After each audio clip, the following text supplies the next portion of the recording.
First draft as a Penguin for Kyle Dubas. We're going to be talking about that today. Again, apologies for the lateness of these videos, but better late than never. Let's get straight into the video. This was a pretty exciting time for Penguins fans. New general manager who we believe can turn this thing around. You know, it's his first real big challenge in being the draft.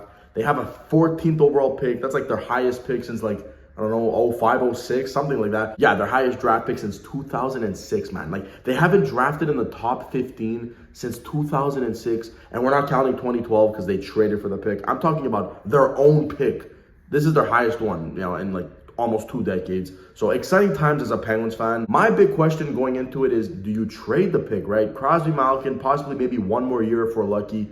Let's get some help going on right now, right? We don't have time to wait for whoever they draft to be ready in 2 to 4 years. Me personally, whatever they decided to do, I would have been okay with trading it, drafting with it, even using it, which I actually wanted this too, using it to attach some bad contracts to get rid of. Like, I don't know, take the first, throw Granlund and Carter and just here, I don't know, Arizona, take it and don't bother us. So what I'm looking here from Kyle Dubas is, can we draft some potential here? I feel like we haven't gotten that in a while. There was that wave of when Russ came in, Gensel came in, Matt Murray came in. All those guys came in one shot, and they were like 3rd, 4th, 5th round picks that all came together and helped build great depth for cup teams. And I feel like since 2017, where is that 5th round pick? Where is that 4th? Like, I feel like it's just dry. And that's what I'm looking for this year in Kyle Dubas, to start building that up again. Start getting those steals. Obviously, it's tough. But as a fan, that's what I'm looking for in Kyle Dubas this year, because I feel like Ron Hextall failed completely. I mean, there's still time to see. Jim Rutherford didn't do that as much either. You know, Ray Shero is the guy who got all those great draft picks. So with Kyle Dubas, I'm looking for more Ray Shero similar type drafting, which would be really nice. And it starts with their 1st round pick, 14th overall, Braden Yager. This is a pretty deep draft. I feel like whoever they went with the 14th is going to be a good player. Like, it should be an NHL player. I'll be shocked if this guy, Braden Yager, doesn't make the NHL, just because of how deep this draft is. And in my opinion, I think he's going to transition into the NHL a lot smoother than most guys who would be drafted around that area, because they really got him for his defensive play. They really specified that he's a really good 200-foot player. Obviously, we know what he can do offensively. He played in the WHL this year, over point per game. I mean, everyone, I feel like, is point per game in that league, but, you know, you can't complain for a guy being point per game. But the fact that the scouts and Dubas loved his defensive game, I feel like that can translate nicer into the NHL, because it won't be one of those situations where it's a purely offensive guy who needs to play in the top 6 right away, because he can't benefit from a 4th line role like a Daniel Sprong, as we all remember. A guy like him, Braden Yager, can actually start in the NHL, and I'm not talking about next year. I don't think he makes the NHL for at least 2 to 4 years. Let him finish the WHL first. I think he's got 2 more years of that. Probably another AHL season in there. Like, he's not making it in time for Crosby, Malkin. Maybe at the end when they're old folks. But I do think he'll make the NHL based off the fact that he could start as your 4th line center when he's ready to play. And he'll probably play that role to perfection, because he values that defensive game and he's pretty good at it. And he's only going to be getting better until he does make that NHL jump. At worst, for me, I think this is a 3rd line center, a very good 3rd line center, kind of like a Jordan Staal type of guy. A guy who's described with a good shot, so probably could score some goals and also maybe kill some penalties, score some shorties. You know, an offensive 3rd line center who can also shut it down. I feel like that's what we have here at worst. I feel like at best, you can have yourself a 2nd line center. And if he surprises, maybe a 1st line center. And maybe he benefits off the fact that when he does come in the NHL, Crosby, Malkin will slowly start taking less responsibility. Like, it's not like 10 years ago, if you're getting drafted as a center, good luck. You're not doing anything. You're a 3rd line center and no chance you're moving up, which is why a guy like Jordan Staal didn't re-sign with the Penguins. So it's like, at least now, you know that maybe he benefits himself from an older Crosby, Malkin. He sees more opportunity in the top 6. And if not, I think this is at worst, like I said, a 3rd line center. If he doesn't make the NHL, this is a failure of a draft pick. Now, for the rest of these picks, I'm not going to lie. I'm not going to pretend like I'm Bob McKenzie over here or whoever follows the draft really precisely. Like, when I was like 5 years ago, when I had more time on my hands and I was a teenager, I was that guy. I knew everything about everybody. I felt like I was myself Bob McKenzie. Like, I knew the bro plays NHL GM mode once and thinks he knows the prospects. No, I'm telling you, I knew the prospects. I was really good at what I did with that. Like, I really followed them. So I'm going to be completely honest. Like, I don't know nothing about these next prospects that are going to be read to you. So all these opinions are read from the internet, and I'm going to kind of go through them kind of quickly because I don't know anything about these third, fourth, fifth, sixth round pick guys that they drafted. So then their next pick was in the third round, 91st overall. They got Emil Pianiniemi.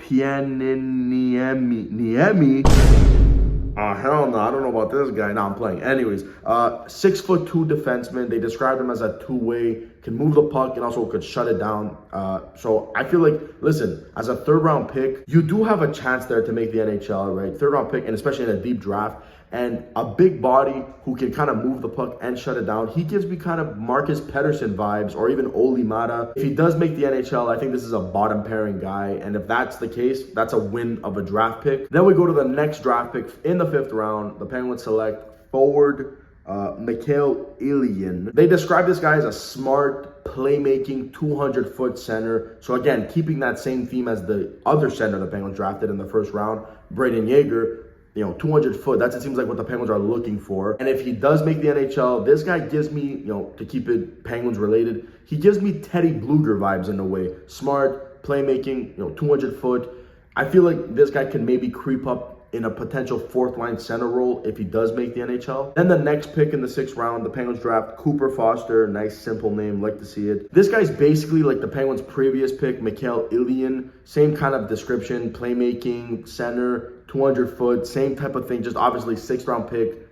I'd say at best you have yourself maybe like the other guy, maybe a 4th line center, Teddy Bluger type of guy. So I like the idea that you're drafting 2 guys similar in the 5th and 6th. Like you're kind of hoping you hit on one of them. So like that's a pretty good philosophy. Keep drafting the same thing until one of them's got to work out. And you'll have a couple 7th round picks. The first one, Emil Jarventai. I mean, Finnish people, tell me if I'm saying it wrong. I feel like that was offensive. Finnish people. Guys from Finland, correct me if I'm wrong. And then the next 5th round pick, Kale Kangis. That's a boss name. They got to make sure this guy makes the NHL. The first guy, Emil Jarventai, please correct me if I'm wrong. I mean, I feel like 2BC once drafted that guy in one of his GMOs. I swear to God, I recognize that name. Well, this guy is actually kind of different from all the other forwards they've drafted. They describe him as a pure offensive guy. So it seems like he has a skill. Maybe over the next 5 to 6, 7 years, while he tries to make the NHL, he's got to improve on the weaknesses, because honestly, I don't see a 7th round pick who's lacking in the defensive end ever making the NHL. Unless you're like Pavel Datsyuk, who also, by the way, was like a defensive god. So, despite the great offense, you're not making it anywhere as a 7th round pick if you don't know how to play defense. And then the other guy, Kale Kangis, they're saying big defenseman, hard to play against. I mean, 6'4", they're right. They're not lying to me here. The descriptions they gave for this guy screams potential bottom pairing defenseman one day, especially 6'4". At every single Penguins development camp, every time, every year, he's going to be standing out literally because he's 6'4". Coaches love that. Everyone loves that. So he already has a potential chance at getting eyes looking at him because of that size. That's the draft for the Penguins. I can't really sit here and tell you if they did good or not. I don't know. I always hated that because you don't know. I guess you go off of like if they drafted good potential players, I guess that would be considered a good draft. And then you'll have a team who by the scouts had a bad draft, drafted a bunch of bums or whatever, and then half those bums make the NHL. So it's really over by time, I think. With time, we'll tell if they drafted well or not. So an A+ draft for me would be if Yager makes the NHL, right? That's expected. That would make it like a B draft. Like that's expected. And what makes it an A or A+ is if they find a way to hit on one of the other guys in the draft. And if somehow, some way, 3 guys make the NHL from this draft, like that's an A++. So time will tell. Let me know what you think about the Penguins draft, especially if you're one of those guys who follows this. Let me know what you think. Who's your favorite draft pick, obviously, other than the 1st round pick? Who do you think has the chance of making the NHL? Well, thank you guys so much for watching, and stay tuned. My next video, and I'm excited for this one, is the free agency video. That's the one I was really wanting to talk about, but I had to get these ones out of the way first, trying to keep the timeline. Again, apologies for the lateness. Thank you for watching, and I'll catch you in the next one.